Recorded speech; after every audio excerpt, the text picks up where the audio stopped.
This is the John Oliver Podcast. Our goal is to help you think outside of the box or motivate you to pursue your goals.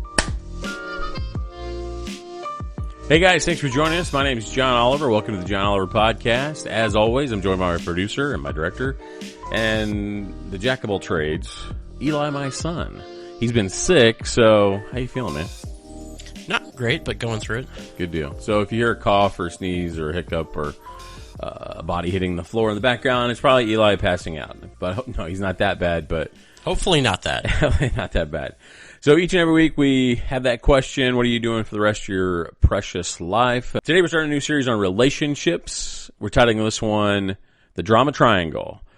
We hope for each and every segment that airs inspires you to at least think of your own life and maybe push you towards taking action. So what the heck is the drama triangle? I'm going to get you the definition. The drama triangle is a social model of human interaction that was conceived by Stephen Cartman in the 1960s. So why do I want to talk about this? So let me kind of help preface this a little bit. So this is about drama, obviously, drama triangle. Drama seems to be such a big part of the human experience. We spend a lot of time searching for solutions to problems. It's always problem-based. Problems are off to the center of all of our lives, or we almost seek out the problem just so we can either solve it or be part of it.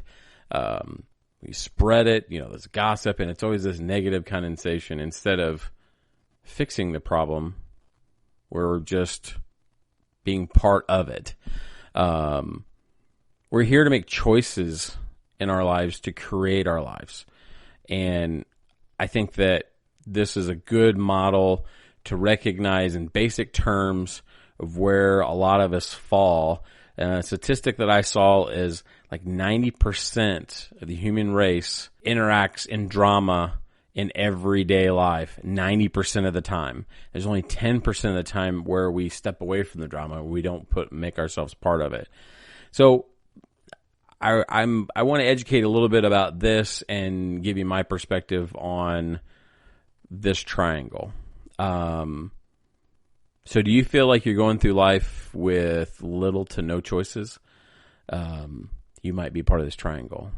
Fear makes us act in so many certain different ways, and fear is the root of all evil. And I've talked about this before, about the Will Smith video about him jumping out of the airplane and talking about fear, and fear prevents us from achieving so many different things. So part of this triangle, obviously a visual in your head, top of the triangle is the victim, the underdog. This is that helpless, powerless, feel out of control, life just can't change, that you're stuck and you're always being dealt this bad hand and there's no way out of it. That you feel like you're not okay and everyone else is doing great.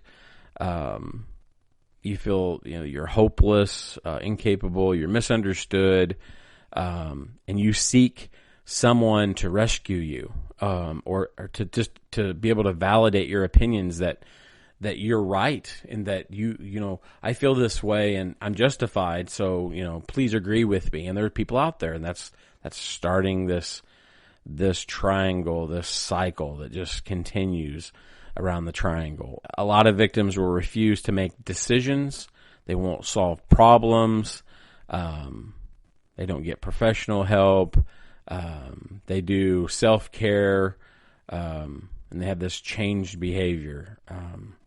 It's easier for most of us to stay the victim than because you can just react to circumstances and events instead of really taking the time to determine what's going on with this problem and then understanding if you're being part of this triangle or not. Victim is at the top, then what's at the other two corners? Well, one corner is the persecutor. This is the attacker, the bully, the person that, or it doesn't have to be a person, it could be a condition or circumstance.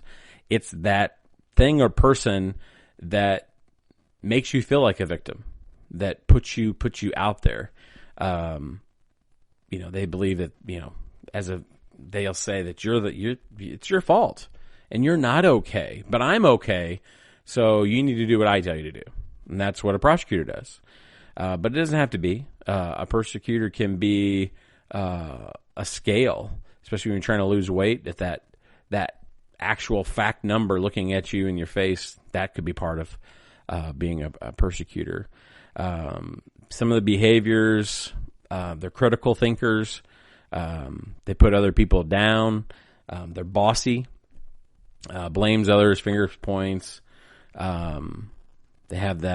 feel that anger or resentment towards others a lot. Fears of being out of control. The only way that they feel they can be in control is if they're blaming somebody else for wrongdoing, so they feel that they're justified because they're not the ones making the mistake. They can just easily point out who is. And they're rigid thinkers. They're not compassionate in any way. It's a hard line. It's right or wrong, and there's no other way around it. That's the second point of the triangle. And the third point is the rescuer. And I mentioned this earlier as being the rescuer. It's the enabler. It's that person that validates those feelings that the victim has. Well, you need help, and you're not okay, but I am. So you need to do what I tell you to do. That type of thing. And they support others at the expense of self. And it's just, again, it's that vicious circle. So the rescuer could also, doesn't have to be a person either. It could be, if we stick in the weight loss, if the scale is there, then the rescuer is a diet plan or a failed plan that was never even put into place, and that it gives you that false hope. The rescuer makes you feel guilty, or gives you that anxious, or that starts that anxiety to build more than what the persecutor does. It's they build upon that, and it expounds it, makes it bigger than it actually is. But you feel connected to the person, and capable when the victim is dependent upon the rescuer. So the rescuer is empowered, and that a good deed's being done, but you're not really helping out. You're enabling her. So thinking of examples, gave you symptoms and emotions and things like that in my personal life. I know one person that's all three of these, that they play that hat. And a lot of the time it is holiday time. It's family members and you interact, and Eli's shaking his head because he knows exactly the person that I'm thinking of. So plays the victim role. This is the person that you haven't seen in a while, and you see them and they're immediately sick. They're ill. They're the hypochondriac that I'm surprised they're not dead already, because every time you've seen them that they've got the worst disease they've ever had before, and you might have had it last week, but they've got it 10 times worse. This happened to them, and they're just looking for that sympathy. And if that doesn't work, then they change gears, and they'll be that persecutor. So if you're not enabling them, or you're not persecuting someone other than them, then they'll switch roles and they'll jump in to be a persecutor. And it's like the role that one person I'm thinking of is, well, did you hear what this person did? I can't believe they're not doing that. They didn't go to the doctor, or they're not paying their bills, or they're not controlling their finances, and this is going to happen, and I told them, but they're just going to be that way. And again, I don't join in. My family doesn't join in. And then the role changes again, and they put the good guy hat on, what they think, and they're the rescuer. Well, guess who? I gave a ride to the doctor, or, this person wasn't feeling good, so I went over there and I did this, or I did that. And it's that role. It's unbelievable to see it. And I'm hoping that, this little podcast that I give, and you hear it, you do your own research, go out there and look at this, because all I'm trying to do is push you to open your eyes, and you can say this is all BS, and this is, just a theory, or however you want to say it, but it opens your eyes, and it helps you recognize who's playing these different roles. And then if you keep your mouth shut, then you don't because if you're afraid to be that persecutor or that rescuer, it helps you identify and pulls back a little bit. And that's what I've done. You just see those people. And I know the people that just set up in the corner and they're always going to be a persecutor. They're just mean, vicious. They just love to see people not achieving goals and just being horrible and awful all the time. And I know the rescuers, and I used to be a rescuer. I just thought that I could fix everybody and that I'm handy and I'm willing to help out and spend time and do this and that. And that's, I'm not on that ship anymore. I do like to help, but I'm not going to enable. And then the victim, I try not to play that, but every once in a while I do. And I think you can't get away from it, but once you recognize that you're in it, you got to jump out. You got to get out of that triangle and break that cycle. Because the longer that you stay in that cycle, the harder it is to get out. An example of that. So I had a friendship that lasted a couple decades, and I had to end that relationship because the only time that we'd ever communicate, we're not in the same state, the only time that we'd ever communicate was to persecute somebody else. And they're looking at me to be that rescuer, to enable them and to justify all of their negative beliefs about this person. And in the beginning, I thought I was helping. I thought, they looked upon me to be a mediator of sorts. And I tried to step out, and I kept getting pulled back in. And then the friendship became, secondary and wasn't even needed at that point. They were just specifically looking for that rescuer. And I just felt that at some point, when you're in that triangle and that person, they're not getting out of it. And sometimes you can't pull them out of it. And that's not your job to do that. I think our job is to make sure that we don't get in the triangle with them. And you can help, but you can't just go up to somebody and say, hey, you know what? You're a victim. That's not going to help. That's just going to cause another triangle, another drama triangle that you're creating. So the best way, and I think the next podcast we'll get into how to help and get out or alleviate that. But 4 years of being a rescuer, and an enabler, and I try to be blunt of saying, no, you're wrong and you need to do this. And it just didn't happen. So I had to cut ties in the relationship in hopes that cutting me out will help them break the triangle, because I didn't want to be part of that to further ruin the relationship that they had with the other person. So I thought their relationship is more important than the one that we had. So my choice was to break off that relationship, in hopes that they would have a better one with the person that they're trying to persecute. And because it was 4 years of that triangled relationship, I don't miss it. I miss a long time ago, 5 years ago, but since it's been 5 years ago, you don't have something for 5 years, you don't miss it as much. So anyway, it's very hard the longer you let this go. So the faster you recognize it and get out, the better off you are. So how do you break this cycle? Well, I like this little quote: life lessons can be lost if you never pause. So if you're always quick reaction and quick to point out and just reacting to everything with this raw emotion, and you never sit, what's the whole thing? I'd love for everybody, if ever have a problem, is just to go to the beach and sit down with a drink in their hand with an umbrella, whatever your choice is, and just think about life and situations and things. That's the kind of pause that I'm talking about, is give yourself time to pause.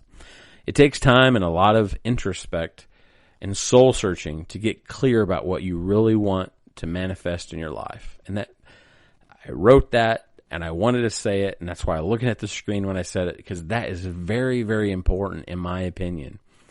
So how do you break the cycle? I kind of beat around the bush there. So I think to break the cycle, this triangle, you have to recognize two things.